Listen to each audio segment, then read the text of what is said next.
wins the game between the Ravens and the Texans? Believe it or not, I'm going to pick the Houston Texans in an upset here. I don't think anybody's going 16-0. Listen, Deshaun Watson and those boys went up against the Kansas City Chiefs.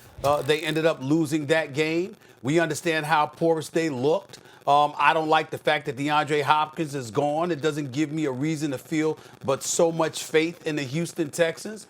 But do I believe that Deshaun Watson going up against Lamar Jackson has got a little something in him to create some opportunities for himself and his team to potentially pull out a win? Yeah, I do. I'm just going to go with the upset. It's just the feeling that I have. I'm going to leave the astute football analysis to Ryan Clark. All I'm saying is that Baltimore's got to lose a few games this season. Why not one of those? I think they're going to lose a game this year to Pittsburgh, at least one. I could see them losing this game. I could see them going about 12-4 this season. But one of these four losses, if you got to beat anybody, why can't it be to Deshaun Watson? I'm just going to go with that for this moment in time right now and pick the Texans with an upset. Just have a gut. I have nothing else to give on that matter for this particular situation, this particular game. Under normal circumstances, like had they not made that stupid trade, I might agree with you. But home field ain't what it was. We're in a pandemic. It's not the same thing. Like playing at home is not the same advantage it would be normally. That's one. And two, Cooks can play, but DeAndre Hopkins is something special, and he ain't there anymore. And you're asking Deshaun Watson to make lemonade, if not out of lemons, then something close to it.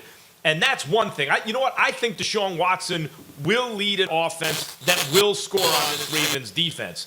But then you have the flip side. How are they going to stop that Ravens offense? That Texans defense is nothing to write home about, and J.J. Watt ain't what he once was. And at any rate, they just got lit up. And they're facing another offense, which when they're clicking looks unstoppable. And I know, look, the Browns, no preseason, all those kind of things, but the Ravens will win this game. Listen, I have a problem with everybody on this show. First, Charlie says this is a marquee matchup, which it's not. Then Stephen A. just says they have to lose. Baltimore has to lose four games. Why not this game?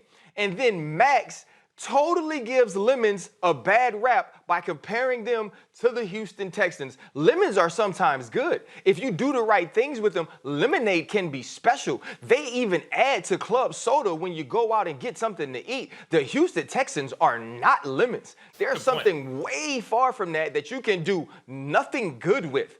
And to think that this is even going to be a game is crazy, because here's what happened.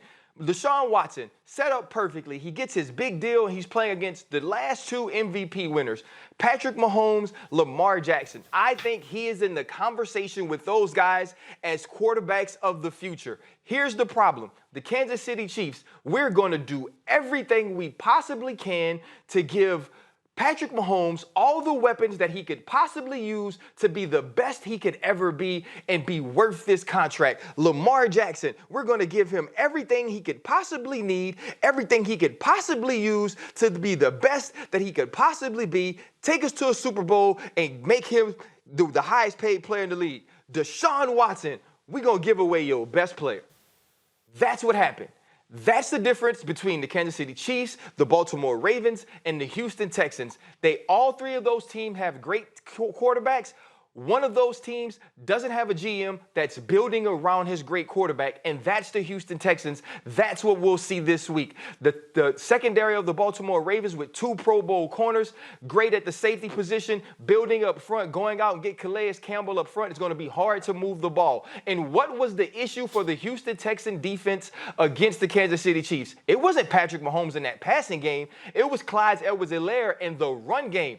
What team runs the ball better than the Baltimore Ravens? I'm going to answer it for Stephen A. since he had on the Atlanta Falcons jersey today, and he may not know what winning looks like. It's the Baltimore Ravens. The Baltimore Ravens are going to run the ball down the Houston Texans' throat and then stop them defensively and force Deshaun Watson to force throws into tough coverages because he's not being protected and none of those wide receivers can get open, and because the best wide receiver in Houston Texans history, one of the best wide receivers of this era, had 14 catches and a touchdown for his new team when he should still be playing for the team that drafted him.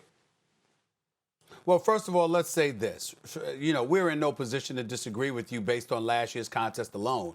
Baltimore romped them 41-7. They compiled 491 yards of offense, 263 on the ground. Lamar Jackson threw for about 4 touchdowns. They just blitzed the Houston Texans, and that's where DeAndre Hopkins and Deshaun Watson were on the team together. So I definitely get where you're coming from. My only retort, my only comeback is this. It's 2 things. Number 1, any given Sunday, and number 2, and more importantly, Ryan Clark doesn't have a perfect record with predictions. I've seen you come out here before, and you made predictions, and you were not 100% correct. So, I mean, don't get me wrong. Your football analysis cannot be disputed. I am not trying to dispute your football analysis. All I'm trying to say is I have seen you on the air be just as vehement, just as emphatic with astute, pinpoint football analysis, only to have to come back on the air and go like this. Stephen A. Damn, listen. I didn't know. You see, it has happened. No, listen. The games have to be played. I understand that. And listen, I'm not going to come back with the Max Kellerman, Kawhi Leonard oops if this happens. But what I'm telling you is the Baltimore Ravens or are an economist. Don't do that. They're by far the better team, and they're going to win this game. And you see 4 losses on this schedule, it's going to be hard to find 4 teams that come out and play better than the Baltimore Ravens for 3 hours. And the Houston Texans will not be the first. Yeah, but I disagree about the offense. I think Deshaun Watson can rise to a challenge and score some points. It's the defense, the Texans' defense against the Baltimore offense, and the fact that Texans really don't have a home field right now. But otherwise, if they still had, look, if fifth was a fifth, but if they still had DeAndre Hopkins and there wasn't a pandemic, this is a kind of pick 'em game. Thanks for watching ESPN on YouTube. For live streaming sports and premium content, subscribe to ESPN+.